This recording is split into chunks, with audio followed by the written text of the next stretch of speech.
Hello बच्चों, good morning to all. आज अपन फर्स्ट चैप्टर का लेक्चर नंबर 8 लेकर आए हैं। इसमें आप लोगों की बात की जाएगी मास परसेंट की। स्टार्ट करते हैं आज का लेक्चर। बहुत इम्पोर्टेंट टॉपिक्स जो हैं इसमें कवर की जाएंगे। मास परसेंट की बात की जाएगी। मास परसेंट में या W/W परसेंटेज, इसको एक तरीके से और लिखते हैं क्या, इस तरीके शॉर्टकट में W/W परसेंट। आप लोगों की बुक्स में अगर रेफरेंस बुक आप प्रेफर करते हो तो क्या होता है, मास परसेंट क्या होता है, कोई भी दो कंपोनेंट है। भाई मैं मान रहा हूँ सॉल्यूट प्लस सॉल्वेंट आप लोगों का क्या बनाता है, सॉल्यूशन बनाता है। सॉल्यूट प्लस सॉल्वेंट मिलकर क्या बनाता है आप लोगों का, सॉल्यूशन बनाता है। तो आप लोगों का मास परसेंट या W/W परसेंट क्या होता है, टोटल के रिस्पेक्ट में सॉल्यूट का वेट। तो यहाँ पे आ जाएगा weight of solute upon weight of solution. क्या हो जाएगा, weight of solute upon weight of solution total के रिस्पेक्ट में। और परसेंट निकालने के लिए आप हमेशा क्या करते हो, मल्टीप्लाई बाय 100। क्या कर देंगे, मल्टीप्लाई बाय 100 कर देंगे। तो ये आप लोगों का क्या हो गया, परसेंट की बात की गई है। Weight of solute upon weight of solution into 100 किसको रिप्रेजेंट करता है, मास परसेंट को रिप्रेजेंट करता है कि टोटल के रिस्पेक्ट में। और अगर आप बात करें फिजिक्स केमिस्ट्री के मार्क्स, तो फिजिक्स केमिस्ट्री के मार्क्स का जैसे अगर एग्जांपल है, सपोज मैंने बोला केमिस्ट्री के मार्क्स अपॉन टोटल क्या हो जाएगा, physics plus chemistry multiply by 100। तो आप लोगों का क्या होता है, ये वेट W/W परसेंट, या इसे मास परसेंट भी कहते हैं। अब देखो आगे की बात, क्वेश्चन क्या दे रखा है इसके अंदर, ठीक है। 2 gram of sugar dissolve in, suppose एक एग्जांपल लेते हैं, dissolve in 18 gram of water. 18 gram of water के अंदर डिजॉल्व किया गया। तो आपको निकालना है W/W परसेंट निकालना है, ठीक है। W/W परसेंट निकालना है। तो क्या हो जाएगा, W/W परसेंट क्या हो जाता है, weight of solute. Weight of solute कितना दे रखा है, 2 upon weight of solvent. Weight of solvent नहीं, वेट ऑफ सॉल्यूशन। सॉल्यूशन में क्या हो जाएगा, solute plus solvent 20 multiply by 100। 10 से 10, ठीक है। 2 से 2 कैंसिल, कितना आ गया, 10%। यानी कि 10% जो है टोटल के रिस्पेक्ट में आप लोगों का क्या है, सॉल्यूट का वेट दे रखा है। नोट कर लो ये वाली बात अच्छे से, बहुत इंपॉर्टेंट है, बहुत ज़्यादा इंपॉर्टेंट है mass percentage. I hope mass percent clear होगा अच्छे से, ये बहुत इजी है। हाँ, फिर बात की जाती है मोल फ्रैक्शन की। मोल फ्रैक्शन की बात की जाती है, ये ध्यान से समझना। मास परसेंट आई होप आप लोगों को समझ में आ गया होगा।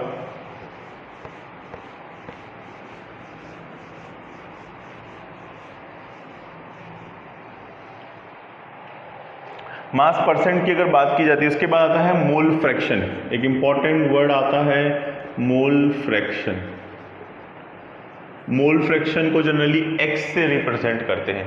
भाई दो कंपोनेंट ले लिए A और B, दो सॉल्यूशन ले रहा हूँ, तो मोल फ्रैक्शन कैसे निकालते हैं। मोल फ्रैक्शन की डेफिनेशन लिख लो, बुकिश डेफिनेशन NCERT की बुक में कोई पर्टिकुलर डेफिनेशन दी रही है। It is the ratio of mole of particle of one component upon total number of मोल। क्या मोल फ्रैक्शन क्या होता है,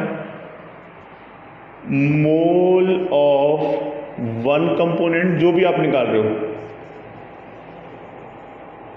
upon total number of moles का जो रेशियो होता है, टोटल नंबर ऑफ मोल्स का जो रेशियो होता है। इसकी कोई डेफिनेशन क्या है, it is the ratio of mole of one component upon total number of mole is known as mole fraction. इसके मोल मैंने मान लिया Na मोल है, इसके क्या है Nb मोल है। दोनों के मैंने क्या लिए, A और B इस तरीके से मोल ले लिए। तो ये वाली बात क्लियर है।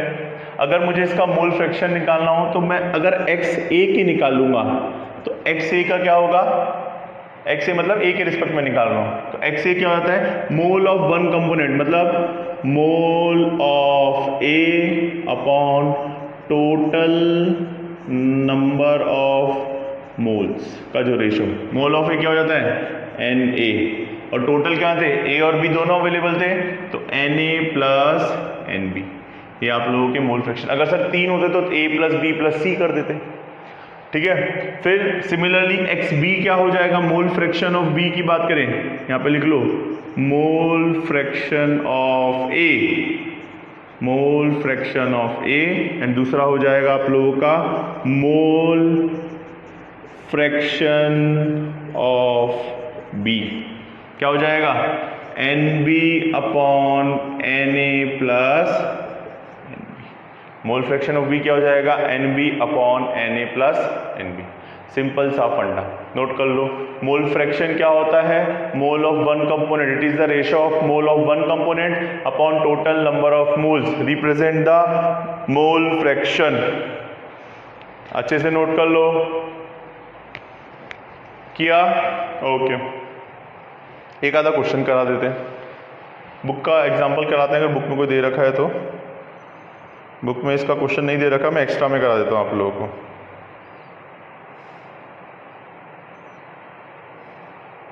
ओके, रब कर दूं। अच्छा, इसका एक रिलेशन और होता है, इधर रख रहा हूं, क्या एक रिलेशन होता है इसके अंदर, XA plus XB is equal to 1। Sir कैसे होता है, XA की वैल्यू लिख लो, XA क्या होता है Na upon Na plus Nb, और XB क्या होता है Nb upon Na plus Nb, ठीक है। एलसीएम लोगे तो क्या हो जाएगा Na plus Nb, Na plus Nb, इन दोनों को कैंसिल आउट कर दोगे, क्या आ जाएगा 1। तो XA और XB का एक बहुत इंपॉर्टेंट रिलेशन है मोल फ्रैक्शन का, नोट कर लो ये इंपॉर्टेंट रिलेशन।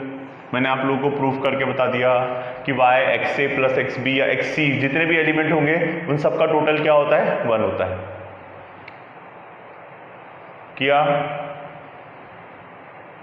टोटल क्या होता है, हमेशा 1 होता है। इसे रब कर देते हैं।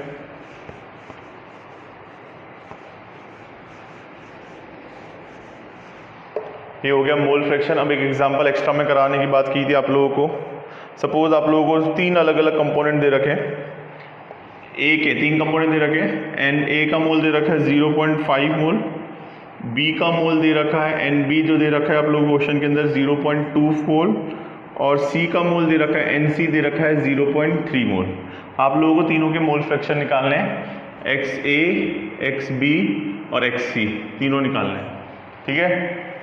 तो सबसे पहले XA क्या हो जाएगा, गिवन मोल 0.5 अपॉन टोटल मोल, तो 0.5 प्लस 0.2 प्लस 0.3 क्या हो जाएगा 0.5 अपॉन 1 हो जाएगा। तो इसके कितने आ जाएगा, मोल फ्रैक्शन कितना आ जाएगा 0.5।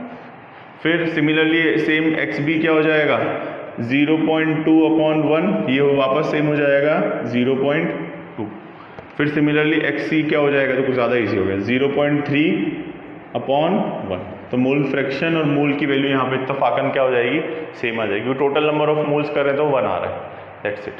नोट कर लो XA plus XB plus XC, कोई प्रॉब्लम नहीं है। ओके, नोट किया, इसे रब कर देते हैं।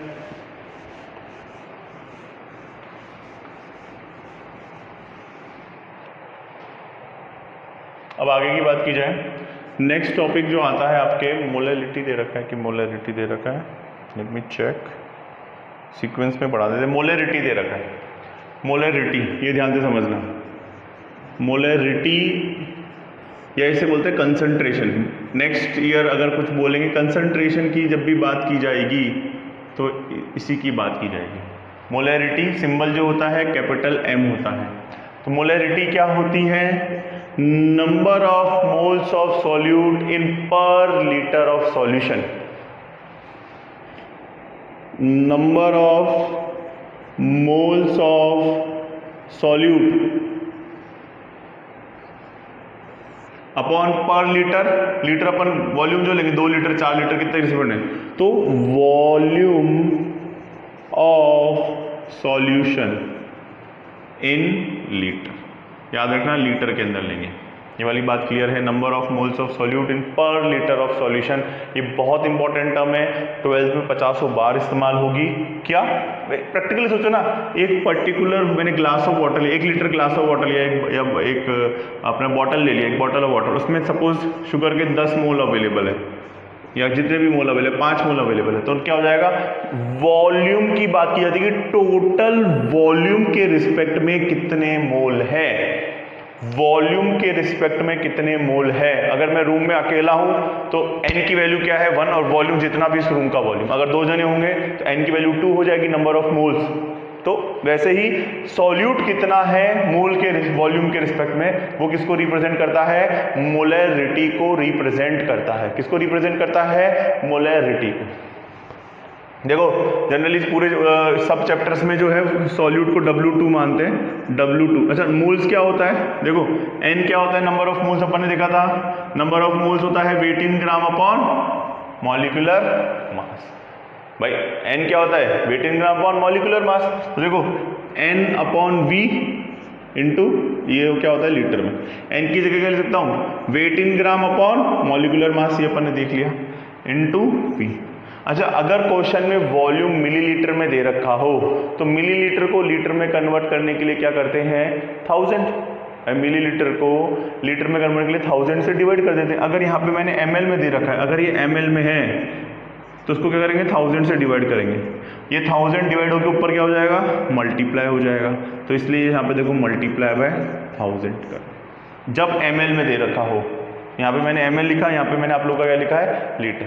अगर वॉल्यूम ml में दे रखा है, ml अच्छे से देख लो, तो आप लोगों को ये वाला फॉर्मूला इस्तेमाल करना है। और अगर मोल डायरेक्ट दे रखा है तो ठीक है, वरना वेट इन ग्राम और मॉलिक्यूलर मास। 1-2 क्वेश्चन करवाने वाले, डोंट वरी अबाउट दैट, लेकिन ये नोट कर लो फॉर्मूला, बहुत इंपॉर्टेंट फॉर्मूला है। क्लियर है। एक क्वेश्चन करवाते हैं आप लोगों को, एनसीईआरटी की बुक का ही करवाते हैं। कब करें, फॉर्मूला नोट किया, देखो क्वेश्चन क्या दे रखा है आप लोगों को समझना। क्वेश्चन क्या दे रखा है, कैलकुलेट द मोलैरिटी, आप लोगों को m कैलकुलेट करना है, और जो NaOH जो है, NaOH की क्वांटिटी कितनी दे रखी है, 4 ग्राम, वो किस में डिजोल्व किया गया, वाटर की क्वांटिटी, वॉल्यूम ऑफ वाटर दे रखा है कितने, 250 ml वाटर के अंदर जब 4 ग्राम NaOH डिसॉल्व करते हैं तो मोलैरिटी क्या होती है। देखो वॉल्यूम तो रखा है ml में, जनरली क्वेश्चन में ml में देंगे, इसलिए अपना जो फॉर्मूला है m = W weight in gram molecular mass v × 1000। Clear है। अब देखो m = W कितना दे रखा है, 4 ग्राम वेट इन ग्राम। अच्छा NaOH का molecular mass, m of NaOH, Na का 23, ऑक्सीजन का 16 और हाइड्रोजन का 1, टोटल जो होता है 40 होता है, 40। वॉल्यूम कितना दे रखा है, 250, मल्टीप्लाई बाय 1000। इसको सॉल्व कर लोगे, ये करोगे 4, ठीक है, सिंपली कैंसिल हो रहा है, और ये हो जाएगा कितना, 250, 25, 4 बार गया, 4 से 4 कैंसिल, ठीक है, 4/10, तो मतलब 0.4 m मोलैरिटी आ गई। नोट कर लो, 0.4 m आप लोगों की क्या आ गई, मोलैरिटी आ गई। ये एक अच्छा क्वेश्चन है मोलैरिटी।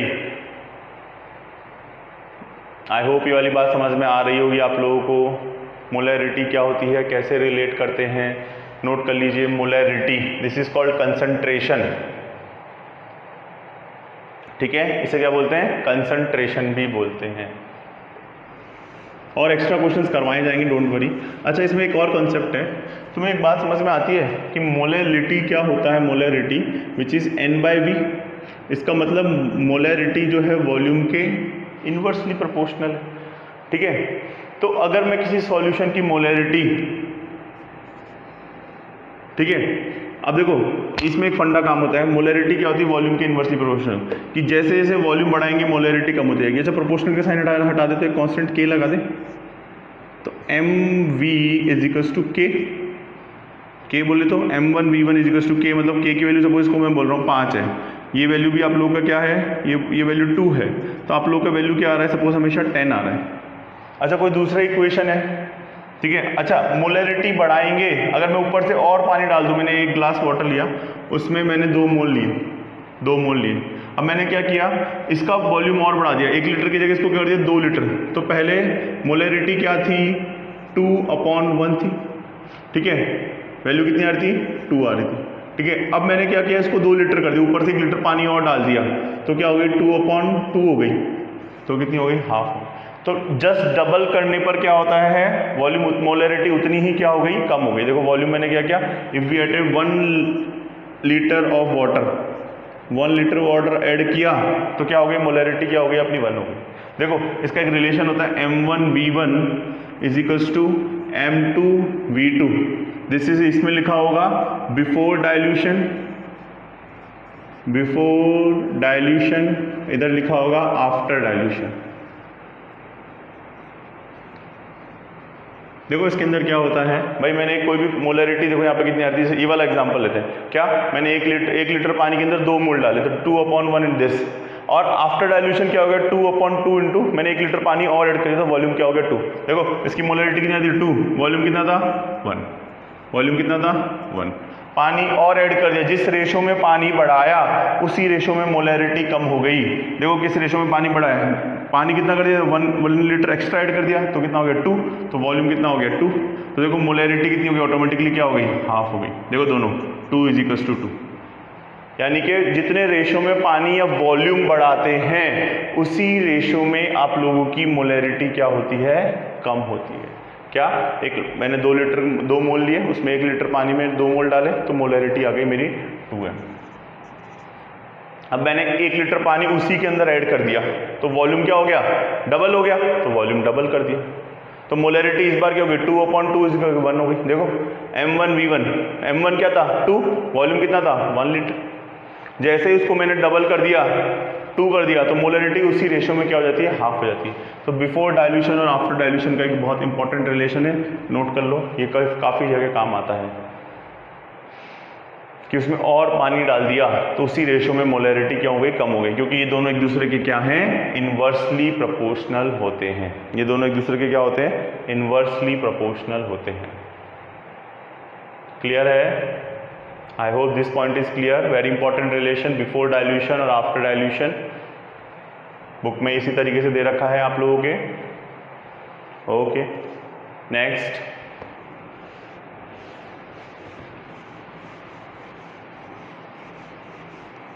लास्ट टॉपिक आज की क्लास का is known as molality. Molality represented by small m, किससे रिप्रेजेंट करते हैं स्मॉल m। डेफिनेशन क्या होती है same, number of moles of solute, number of moles of solute, उसमें पर लीटर ऑफ सॉल्यूशन था, इसमें पर केजी ऑफ सॉल्वेंट है, सॉल्वेंट, तो इसमें आ जाएगा weight of solvent, weight of solvent in KG. Definition क्या हो जाएगी, number of moles of solute in पर केजी ऑफ सॉल्वेंट। ठीक है, क्लियर है? नंबर ऑफ मोल्स देखो n, ठीक है। अच्छा, मैं सॉल्यूट को जनरली एनसीईआरटी में सॉल्यूट को हमेशा 2 लेते हैं और सॉल्वेंट को देते हैं नंबर दे दिया सिंपली कैलकुलेशन इजी करने के लिए, इसको बोलते हैं 1, यानी कि इसका M2W2 होता है और इसका M1W1। याद रखना, प्रैक्टिस हो जाएगी धीरे धीरे, ये इसी तरीके से देते हैं एनसीईआरटी में। चलेगा A मान लो, B मान लो, X मान लो, Y मान लो, it is up to on you. तो small m is equal to क्या हो जाएगा आप लोगों का n upon weight of solvent, weight of solvent को मैंने क्या मान लिया W1, अपन ने क्या माना 1, ये क्या हो गया केजी। क्लियर है? नंबर ऑफ मोल्स ऑफ, इधर 2 लिखता हूँ, देखो नंबर ऑफ मोल्स क्या होता है wait in gram, W2 upon M2, differentiate करने के लिए अपन ने 2 और 1 लिया, this is for solute, wait of solvent. अगर जनरली वेट क्या दे रखा है ग्राम में दे रखा है, ग्राम में किलोग्राम में कन्वर्ट करने के लिए same as it is divide by 1000 क्या हो जाएगा ऊपर घूम के आ जाएगा, तो आपका मोलैलिटी का एक नया रिलेशन काम आएगा, ये वाला नोट कर लो। ये बहुत इंपॉर्टेंट रिलेशन है, बहुत ही इजी कॉन्सेप्ट है, बहुत ही फंडामेंटल चीज़ है। ठीक है, एक क्वेश्चन करते हैं। सपोज इस बार मैंने क्या किया, same as it is 2 gram of NaOH, वही लेते हैं NaOH, लेकिन आप लोगों को क्या दे दिया, 20 ग्राम वाटर के अंदर है, 20 ग्राम ऑफ वाटर। तो आप लोगों को क्या निकालना है, 20 ग्राम ऑफ वाटर। तो आप लोगों को क्या निकालना है, आप लोगों को स्मॉल m निकालना है। तो देखो स्मॉल m क्या होता है, W2 upon M2 into W1 multiply by 1000। W2 कितना दे रखा है, वेट ऑफ सॉल्यूट कितना दे रखा है, 2। मोलर मास, NaOH का मोलर मास कितना आया था, 40। वेट ऑफ सॉल्यूट कितना दे रखा है, 20 मल्टीप्लाई बाय 1000। ठीक है, ये सिंपल कैंसिल कर देंगे, 0 से 0, 0 से 0, 2 से 2, तो ये हो जाएगा 10 upon 4, this is 5 upon 2, this is 2.5 small m। उसमें कैपिटल M, उसमें स्मॉल m। क्वेश्चन क्या था, 2 gram of NaOH dissolved in 20 gram of water. Volume नहीं, क्वांटिटी सब कुछ क्या दे रखी थी, ग्राम में। तो आप लोग क्या निकालना था, मोलैलिटी निकालना था। नोट कर लो। तो ये बहुत बेसिक फंडामेंटल टर्म आप लोगों को करा दी है मैंने। Weight, mass percent, mole fraction, ये वाली टर्म बहुत ज़्यादा नेक्स्ट ईयर सॉल्यूशन चैप्टर में इसके बिना कुछ समझ ही नहीं आना अगर आपको मोलैलिटी नहीं आ रही। Simple, number of moles of solute in weight of solvent is known as molality. ठीक है, मोल फ्रैक्शन करा दिया, मोलैलिटी करा दी which is known as concentration term, और मोलैलिटी करा दी। बच्चों आज के लिए इतना ही बहुत है। Thank you from my side बच्चों, ऑल द बेस्ट, बाय।